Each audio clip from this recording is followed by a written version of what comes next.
All right, so in this video, I thought I would talk about, particularly using your IRA, or more specifically, your self-directed IRA, as a platform for real estate investments.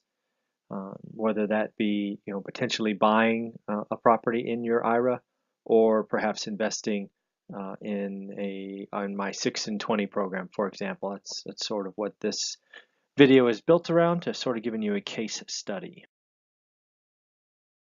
So again, we're going to review a deal with a real estate IRA and sort of how that all came together, what it looked like. We'll talk about the process as far as I understand it. We'll talk about equity trust. They were the intermediary that did this for us. I'm sure there are others, although I did not research others, but I'm sure they're out there. And then sort of just leave you with the keys as I saw them. So in the end, sort of reviewing a deal, I had a family friend who had a self-directed IRA, and they had about $90,000 in it. She didn't want to keep it in the stock market. She didn't want to keep it in cash, so she was looking to get a return. She had seen the videos and follows us here and was interested in the 6 and 20 program. Again, particularly getting 6% annualized interest paid monthly, just like a mortgage, and then being my investment partner on a particular investment. She asked if I could use her IRA, and frankly didn't know. I mean, I had heard about people using their IRAs to buy stock, buy real estate about 10 years ago, but it's not something I had ever done. So we had to do some research. We did find that Equity Trust was someone that could help us, and I had just locked up a property for $80,000 that would be a perfect fit for this particular example.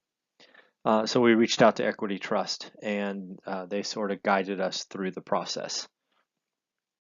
I would share with you the 6 steps as I understood them, because it was just a little bit longer, a little bit more paperwork to go through, but pretty straightforward. First and foremost, my friend had to establish and fund an account with Equity Trust. So there was a bunch of paperwork my friend had to fill out. We had to identify the investment property and open escrow for the refinance. Again, part of my program is I buy them with cash, and then 2 or 3 weeks after it closes, we go back and refinance for the purchase price so that I can get on to repairing and remodeling.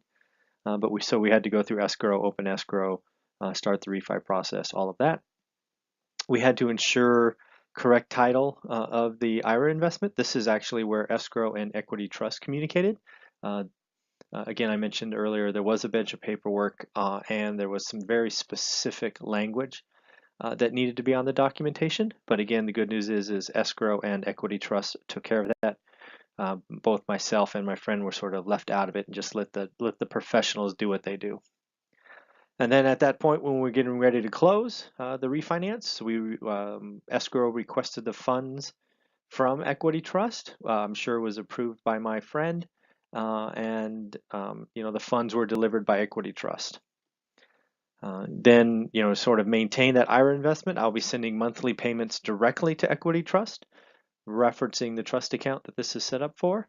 And then when this property is sold, we will go ahead and not only return this, in this case, the 80K, but also the 20% profit to Equity Trust. So pretty straightforward process, a little bit of paperwork up front, some specifics that escrow and Equity Trust will work out, but quite frankly, a very smooth process, and was very happy with it. I'm sure there are others. I just, again, worked with Equity Trust. It's the only company I've worked with, so it's the only one I can talk about. Was very professional.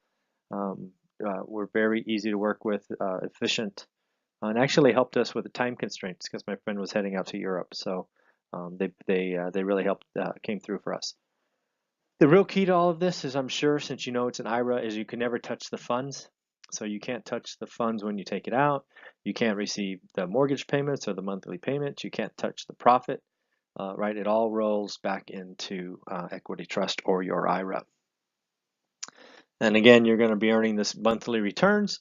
And then at the end of the project, once the property is sold, they will earn 20% of the profit. And again, really just some extra paperwork, some very specific details on naming. and an extra day or two from an average refi. So all in all, very smooth process, and would happily do it again. It was not nearly as complicated as I feared it might be in the beginning. As I see it, providing options for friends who want options for their IRAs is always a great feeling. Out of the gate, we were really talking to friends that had just, had piles of cash or had stock that they want to get rid of. But now, investors who, want flexibility with their IRAs, now we know we can do it, right? Equity trust and like companies are there for a reason and can help facilitate that. So, been through it once and didn't want to create this video until we were done, and it worked out really well. And then again, what my friend just communicated to us is that they were going to, because they don't trust the stock market these days, is once we sort of do one of these and return the loan and the proceeds or profit, they're going to want to be, do another one and sort of just keep that money rolling and, ideally do one every 6 months or so. That's about our average now. So something they're interested in. So in the end, I just thought I would share with you that your self-directed IRA can be used for real estate. I'm sure it can be used for purchase. In this case, it was used for investing as a loan in first position with a note that gets monthly return and then gets a profit share on the end. So just thought I would share that experience with you. If you have any questions, go ahead and leave them below. Hit the like, share with your friends who have IRAs that this is possible. And in the end, have a great day.